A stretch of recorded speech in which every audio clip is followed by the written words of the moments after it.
Innovating Education Learning World in association with WISE, an initiative of Qatar Foundation. Many athletes dream of competing in the Olympics, but getting there takes hard work. Physical skills are obviously essential, but education is also important. This week on Learning World, we meet athletes doing their best to excel both physically and mentally in France, Afghanistan and Cuba.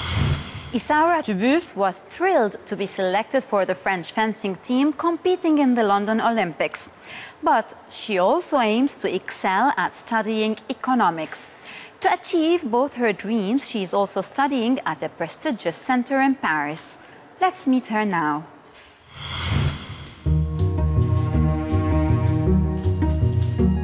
Ysaora Thibus is a busy lady. This French fencing champion has her sights set on getting a medal at London 2012 and passing her third year in economics at the prestigious Sorbonne University, combining her dual passions, sports and studies.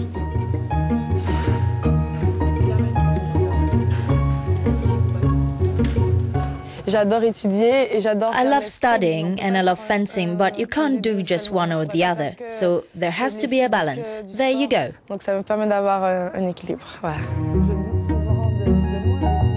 In order to achieve this twofold goal, Ysaora attends INSEP, the National Institute for Sports Expertise and Performance. Half of the French athletes attending the Olympics in London are enrolled here, where they get the chance to couple sporting excellence with a successful scholarly career.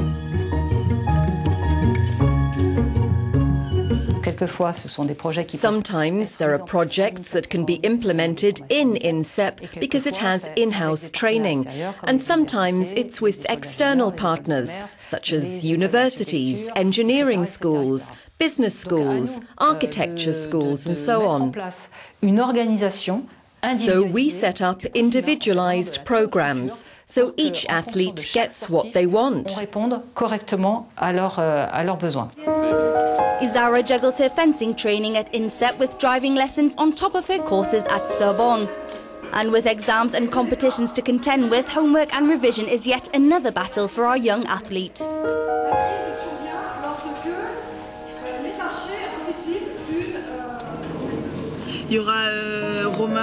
There will be Romain, Luca.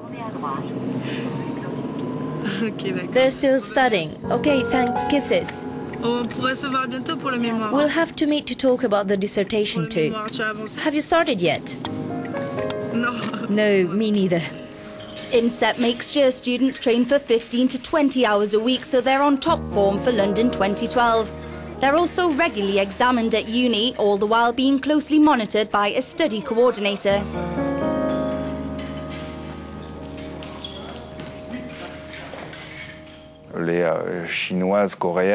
The Chinese and Koreans train up to 30-35 hours per week, so it becomes very difficult to compete. But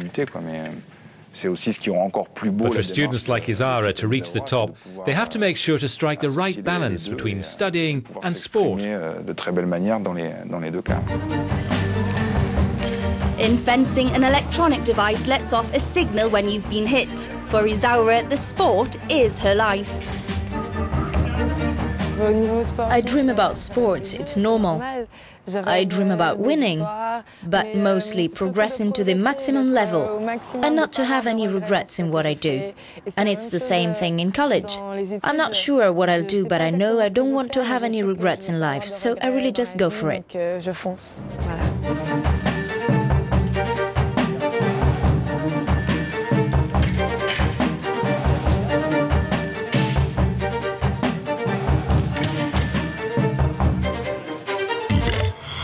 Afghanistan is allowing women to compete in the Olympics.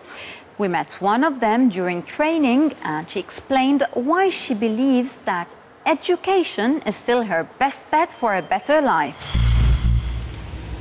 This is the infamous Ghazi Stadium in Kabul, where the Taliban used to stage public executions during their regime. But today it's a whole different story, as it's now a hub for training female boxers.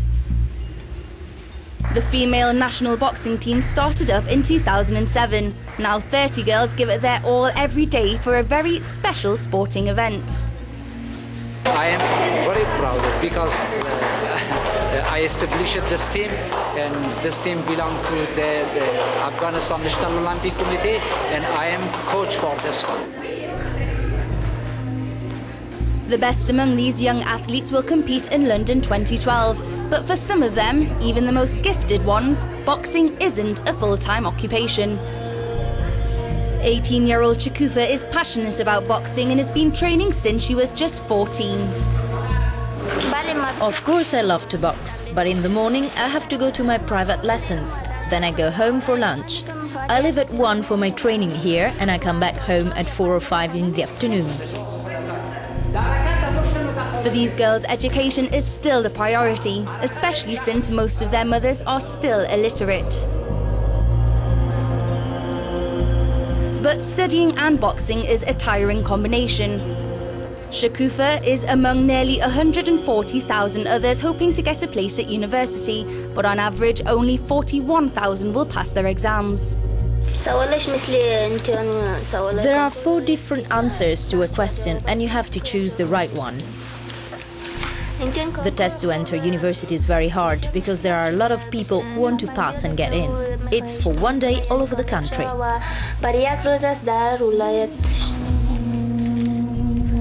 Shogufa has 9 brothers and sisters, and even though her family isn't poor by Afghan standards, everyday life can still be a challenge.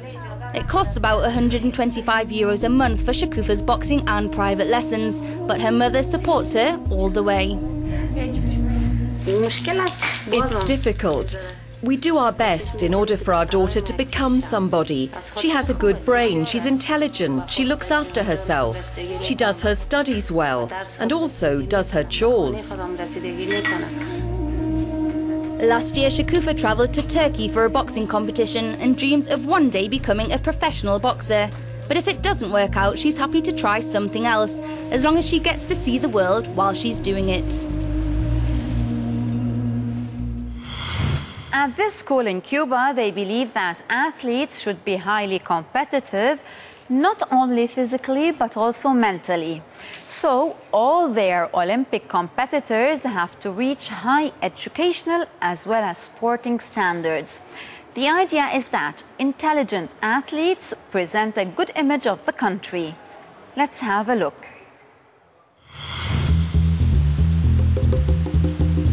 On the Cuban coast, about 20 kilometers from Havana, is the Martyrs of Barbados Sports School, the largest center in the country for up-and-coming Cuban athletes.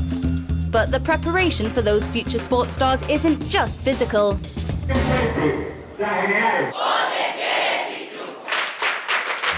Students here live by a non-stop timetable of schoolwork and sport. They come to school on a Sunday afternoon. From Sunday to Friday, they're in school, and on Friday afternoon, they go home. Those who have classes in the morning do sport in the afternoon, and vice versa. And 100% commitment to studies is needed if they're to take part in high-level sporting competitions.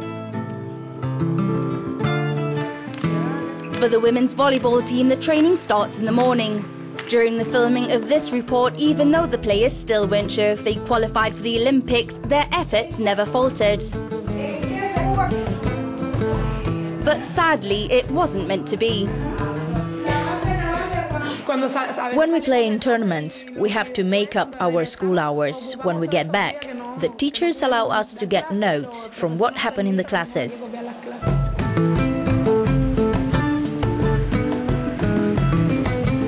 In Cuba, there's a direct link between school and elite sport, and one without the other just isn't feasible, according to this ex-volleyball world champion and current coach. One day, the Ministry of Education, dedicated to athletes, decided that if you failed a school exam, you couldn't travel. This forced us to study. In sport, you can have an injury and might not be able to continue. So it's not all about sport, it's also about school.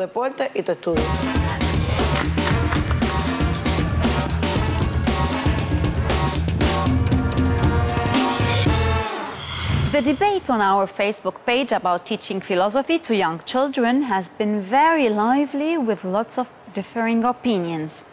We're still waiting to see which side comes out on top. Join us next week. Goodbye.